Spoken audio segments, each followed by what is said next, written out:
வெற்றிலை வராகித்தாயின் வெற்றி வாக்கு இது. என் தங்கமே, வராகித்தாயான நான் உனக்காக ஒரு பரிசு கொண்டு வந்துள்ளேன். அதை என்னிடமிருந்து நீ வாங்கிக் கொள்ள முன்வா என் குழந்தையே. என்ன பரிசு என்றுதானே நீ யோசிக்கிறாய்? எந்த விஷயத்தை நினைத்து தற்சமயம் நீ அதிகமாக கவலைப்பட்டு கொண்டிருக்கிறாயோ அந்த விஷயத்தில் நான் சர்வ நிச்சயமாக மாற்றத்தை கொண்டு வந்து உன்னுடைய மனதை குளிர்விப்பேன். உன் வாழ்க்கையில் துன்பங்களையெல்லாம் துரத்திவிட்டு இன்பங்களை நிரந்தரமாக்குவேன். கண்ணீருக்கு இடமில்லாமல் புன்னகையை முழுவதுமாக உன்னுடைய வாழ்க்கையில் நீ சிந்தி கொண்டு இருப்பாய். ஒருவர் நம் மீது கொண்ட பொறாமையால் நம் மனதை காயப்படுத்தி சில சொற்களை கூறினாலும், நாம் தவறே செய்யாமல் நம் மீது பழிச்சொல் கூறினாலும் அவர்களை கோபிக்க கூடாது. அவர்கள் மீது துவேஷம் கூடாது. நாம் பதிலுக்கு அவர்களை காயப்படுத்தவும் கூடாது. நம்மை காயப்படுத்துவதால் அவர்கள் தாமாகவே விரும்பி நம்முடைய கர்மாவை தம் கைகளில் ஏந்தி கொண்டு செல்கிறார்கள். குரோதமும் துவேஷமும் பொறாமையும் பழிவாங்கும் உணர்வும் நம்மில் எழுந்தால் அடுத்தடுத்த ஜென்மங்களில் அதற்குண்டான பலனை நாம் அனுபவித்தாக வேண்டும். நம்மை பற்றி யார் என்ன சொன்னாலும் தண்ணீரை போல இருக்க கற்றுக்கொள்வோம். தண்ணீர் தம்மிடம் கலக்கும் எந்த வர்ணத்தையும் ஏற்றுக்கொண்டு அந்த வர்ணமாகவே தோற்றமளிக்கும் தன்மையுடையது. இறைத்தன்மையும் இதுவே ஆகும். கடுமையான சூழ்நிலையிலும் என்னை நினைக்கும் பக்தர்கள் மனதில் அமைதி ஆனந்தத்தையும் நான் தருவேன். பலரால் உன் இதயம் காயமோடு பலவீனமடைந்தாலும் என்னை நினைக்கும் உன் இதயத்தில் நான் ஆறுதல் அளிப்பேன். உனது துயரங்கள் விரைவில் ஒரு முடிவுக்கு வரப்போகிறது. தேவையில்லாமல் கண்களை கலங்க வைக்காதே. மகிழ்ச்சியாக இரு. நான் இருக்கும்போது நீ எதற்காகவும் கலங்கக்கூடாது. என்னை மீறி எதுவும் நடக்கப் போவது இல்லை. உன்னை நான் தேர்ந்தெடுத்து நான் வசிக்கும் இடத்திற்கு வரவழைத்தேன். எப்படிப்பட்ட சூழ்நிலையிலும் நீ கலங்காதே குழந்தையே. என் வாக்கு என்றுமே பொய்யாகாது. எந்த சூழ்நிலையிலும் உன்னை நான் கைவிடமாட்டேன். நீ நம்பிக்கையோடு இரு. உனக்கு என்ன வேண்டும்? வேண்டியதை நீ எடுத்துச் செல். என் கஜானாவின் வாயிற்கதவுகள் உனக்காக எப்போதும் திறந்து இருக்கும். எது உன்னிடத்தில் சேர வேண்டுமோ அது உன்னிடத்தில் தானாகவே வந்து சேர்ந்துவிடும். அனைவரும் வியக்கும் வண்ணம் நீ உயரக்கூடிய கால நேரம் இது. நிம்மதியாக மகிழ்ச்சியாக இரு. உன் கர்ம பலன்கள் விலகப் போகிறது. வாழ்க்கையில் பெயர் புகழ்பெற்று நீ உயரப்போகிறாய் குழந்தையே. உன்னை இன்று வழி நடத்தி செல்லும் ஆசான் நான்.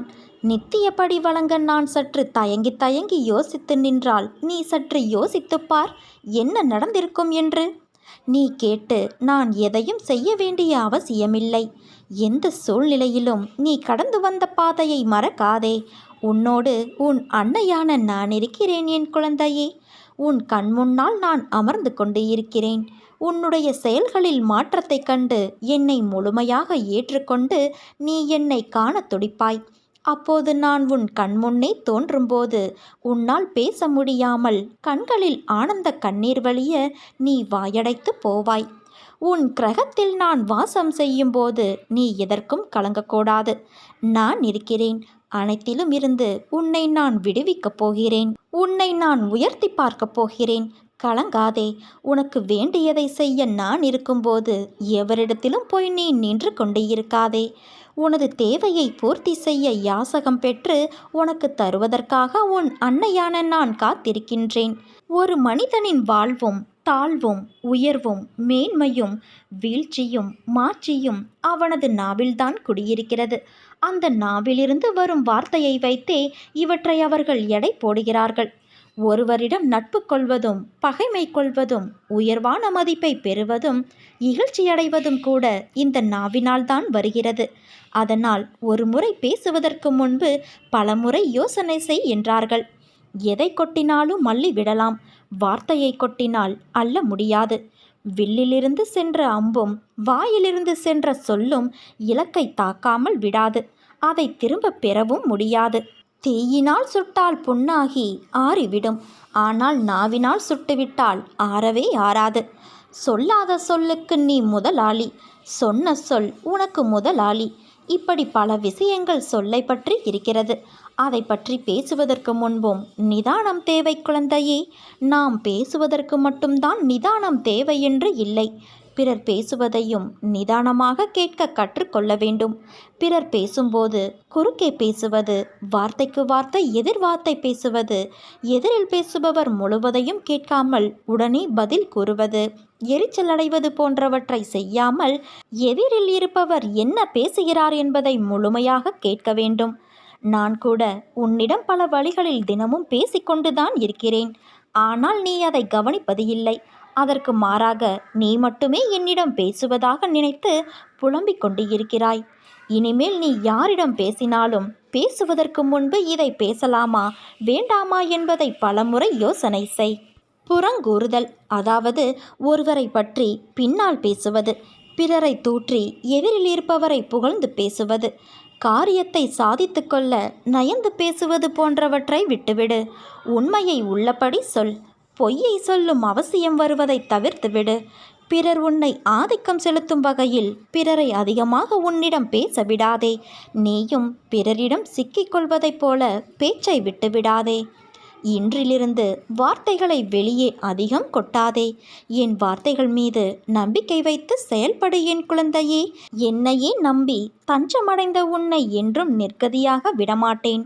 ஒருபோதும் கைவிட மாட்டேன் என்பதையும் நீ உறுதியாக நம்பு. உன் பிரச்சனையெல்லாம் தீரப்போகிறது. வாழ்க்கையில் சில நிகழ்வுகள் நீ விருப்பப்பட்டு நடக்காமல் இருக்கலாம்.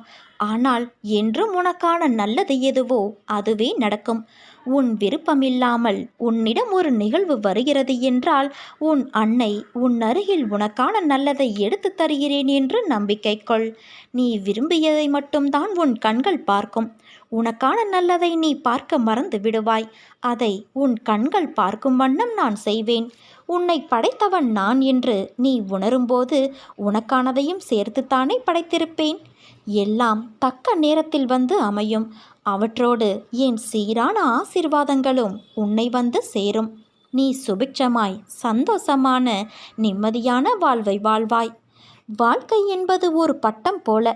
அதன் நூல் உன் கையில் இருப்பதால் தான் அது நகர்கிறது என்பது நினைப்பது எவ்வளவு தவறோ அதே போலத்தான் உன் வாழ்க்கையில் நடக்கும் சில விஷயங்கள் எல்லாம் கஷ்டங்களும் முடிவடையும் காலம் என ஒன்றும் நிச்சயம் வரும். அதனால் எதை குறித்தும் நீ மனம் கலங்காதே. உன்னை சுற்றியுள்ளவர்கள் உன்னை காயப்படுத்தும் போது அன்னை அந்த காயத்தை நான் குணப்படுத்துவேன். உன்னை சுற்றியுள்ளவர்கள் உன்னை அவமானப்படுத்தும் போது உன்னை அவர்கள் முன்னால் பெரிதாக்குவேன். தலை நிமிர்ந்து வாழ வைப்பேன். உன்னை சுற்றியுள்ளவர்கள் உன்னை மதிப்பிட்டு பார்க்கும் பொழுது அன்னை உன்னை அவர்கள் முன் நியாயப்படுத்துவேன். நான் உன்னுடைய தாய். அதனால் உனக்கு நல்லது எதுவோ அதை மட்டுமே நான் தேடி தேடி செய்வேன். நீ எதை கண்டும் கலங்காதே குழந்தையே. இந்த அன்னையின் மீது நீ வைக்கும் நம்பிக்கை ஒருபோதும் வீண் போகாது. நீ நம்பிக்கையோடு இரு. நல்லதே நடக்கும். நல்லது மட்டுமே நடக்கும். இது உன் வெற்றிலை வராகி என்னும் இந்த வெற்றி வராகியின் சத்திய வாக்கு.